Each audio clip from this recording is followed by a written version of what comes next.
Kung maalala ninyo yung motor na nabili natin na nasa damuhan, ito yung Click 125. Nakuha natin ito ng sobrang daming palitin, hindi nag-i-start, sobrang daming sira, sobrang dumi. Pero ngayon, kita nyo naman, sobrang layo na ng itsura niya. Tinawag din pala natin itong Project Diwata dahil nga, nabili natin siya na nandun sa damuhan. Ginawa ko pala itong Indo concept dahil wala pa akong motor na papasok sa kategory na ito. Siyempre gusto ko muna magpasalamat sa Race Power and Motaru. Kung hindi dahil sa kanila, hindi natin mapapaganda ng ganito kasobra si Diwata. Sobrang layo na ng itsura ni Diwata kumpara sa dati. Na ngayon ay pinagtitingin na ng mga tao at ang dami na nag-PPM sa atin na kung ano yung mga kulay at decals na ginamit natin kay Diwata dahil gusto nilang gayahin. Nakakatuwa dahil sobrang layo na ng narating ni Diwata, kaya ngayon samahan nyo ako sa video na to dahil tatapusin na natin yung mga onti pang detalye para dito kay Diwata. So what's up mga ka-Lucifer? So today is another day para naman kay Diwata muna tayo. Ha? Kasi kailangan natin tapusin si Diwata para makapag-focus na tayo kay Lucy 2.0 tsaka kay Kumpare. Kasi mamadali natin. Ngayon si Diwata, syempre, madami tayong comment na nabasa. Hindi legit na.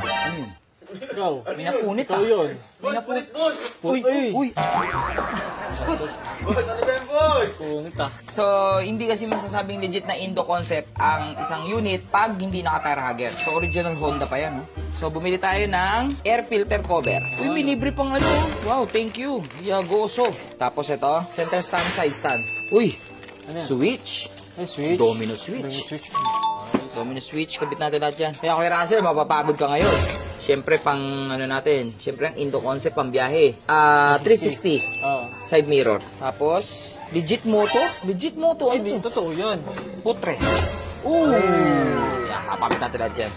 So ito, numpisahan na ni Kuya Russell yung pagkakabit dito sa mga binili nating bagong pyesa. Hindi pala ganun kadali gamitin or ikabit itong mga pyesang binili natin. Buti na lang meron tayong mga kaibigan na kagaya ni Kuya Russell na malupit na mekaniko na kahit yung mga sira ng utak ng asawa ninyo ay kaya niyang gawin. Hindi, biro lang, pero sobrang laking tulong talaga ng mga merong kang kaibigan na ganito na mga mekaniko. Puro plug and play naman yan, Kuya Russell, di ba? Hindi ka naman mahihirapan. Sakto lang. Feeling ko mahihirapan lang si Kuya Russell dito. Alam mo, Kuya Russell, saan? Center stand. Ay, oo. Babalik tayo mo dapat yun eh. Buti na lang pinakabit ko kay Kuya Russell. Bakit? Plano ko ako pa naman sana magkakabit. Wow. Kala ko ganun lang kadali yun. Di pa lang dami tatanggalin. Kaya nga yung ano yun. Ha? Para mapabili si Kuya Russell. Oh. Tutulungan ko na siya. Yun. Ha? Bata, lalo tumagal lang yan eh. Tulungan ko na siya. Eh, sasalpak lang naman to. Di ba, Kuya Russell? Salpak lang naman to eh. So tinulungan ko na dito si Kuya Russell ikabit yung mga ibang pyesa habang ginagawa niya yung sa center stand. Dahil feeling ko dito kami tatagal dahil sobrang stack up na nung center stand. At yan ang isa sa mga issue ng mga Honda Click. Kaya kayo, kung mga naka Honda Click kayo, ipacheck nyo na yung mga center stand nyo. Baka stack up na rin yan at magaya kayo sa amin na sobrang sumasakit ang ulo. Pero ngayon nga, isa itong air filter sa mga nabili ko na talagang magpapatindig para sa Indo concept dito kay Diwata. So ito yung mga downside ng mga Honda Click 125, yung issue talaga nila dito, mabilis silang mag-stack up ng center stand. So ang ginagawa ni Kuya Russell ngayon, pinoport yung gitna para magkabutas. Tatry namin. Kasi pinipilit namin wag tayong magpamasin shop dahil magastos tsaka matrabaho. So ito na nga, inabot na kami ng 30 minutes dito. Sobrang ayaw talaga gumalaw ng mga ehe netong center stand. Pinipilit naming mabuhay or masurvive yung ehe dahil wala akong nabiling ehe para sa ipapalit naming center stand. At isa pang option, pa-machine shop or grinderin yung center stand. Pero yun na nga, pinipilit namin ma-save dito yung ehe para hindi na kami mapagastos ng malaki. Pero yun nga lang, sobrang sakit sa ulo. Pero dahil kay Kuya Russell, feeling ko kayang-kaya naman niya ito. Yun nga lang, kakain talaga ng oras. Ayun na.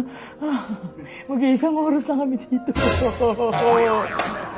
Update 48 years. Grabe, nabot kami may gitna isang oras. Grabe, ang kalawang. Ayun, punong-puno ng kalawang sa gitna. Ito, kinain na ng kalawang. So, sa mga may Honda Click dyan, ipacheck nyo na yung mga center stand ninyo. Ayan, sumama na yung bushing. Grabe. Ubus yung WD-40. Para hindi na maulit yung nangyaring yon, lalagyan na natin ng grasa yan. Grabe no, Kuya Russell. Ang hirap niyan, no? Okay ka pa, Kuya Russ? Kaya pa. Ako nga, nagbibideo lang, napagod pa eh. Diba? Ano pa? Tapos, bubusal-salin lang dyan yan sa bago natin center stand. Yun, no? Yan. Grabe, sobrang init talaga ng panahon ngayon. So, ito, kinakabit na namin dito yung mga stainless footrest para mas lalong luminis si Diwata. Ang ganda na itong switch na to. Mura lang na ito eh.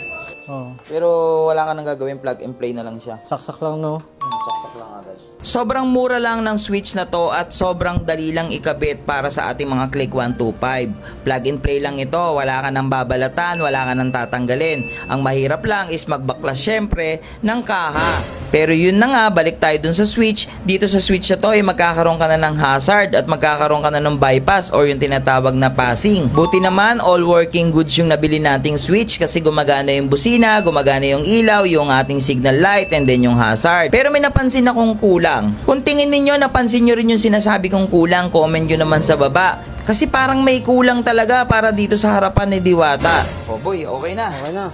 O para syempre makita nyo naman at makita ninyo yung mga nadagdag at yung tindigan ni Diwata, ipapakitaan ko muna kayo ng kapirasong montage. 事情两袖清风中，一阴一阳之谓道，仔细懂。 Kasi parang may kulang talaga para dito sa harapan ni Diwata. 若上颁奖台，切莫张灯结彩。 Nakita nyo na. So para sa akin kasi talaga, ang laki na ng pagbabago nitong click na to eh. Sobrang layong-layo na from doon sa nakuha natin siya eh. So ngayon, mga Lucifer natin, baka meron pa kayong idea dyan para sa Indo concept. Yan, Okay? kalilagdag. Comment naman kayo dyan sa baba para mabili natin, madagdag natin kung babagay ba. Alam ko na. Okay? May isip ako. Ano? Top box. Top box lagi, hindi. Para makompleto na natin tong unit natin at okay na. Suggest kayo, comment kayo dyan sa baba. Ako kasi gusto kong mabago yung pintura. Parang gusto kong bago yung kulay. Ano naman? Pwede. Nakakapagod, pero samurai paint, nandyan naman eh, di ba? Sabagay. Pero, yun nga. Dati Ayun. lang. Comment kayo dyan sa baba. Kung gusto nyo rin mapalitan natin yung kulay or may suggestion kayong kulay, palitan natin. Parang kasing ang dami ko kasi nakikita ngayon nakasalubong kaparehas niyan. Kaya nga eh, ako din. Oo, ang dami ko nakikita. So, yun lang mga Lucifer natin, ang ating kwento kay Diwata. So, ngayon, magpo-focus na muna tayo kay Lucy 2.0 at si Kumparing FI. Yan, para matapos na rin sila.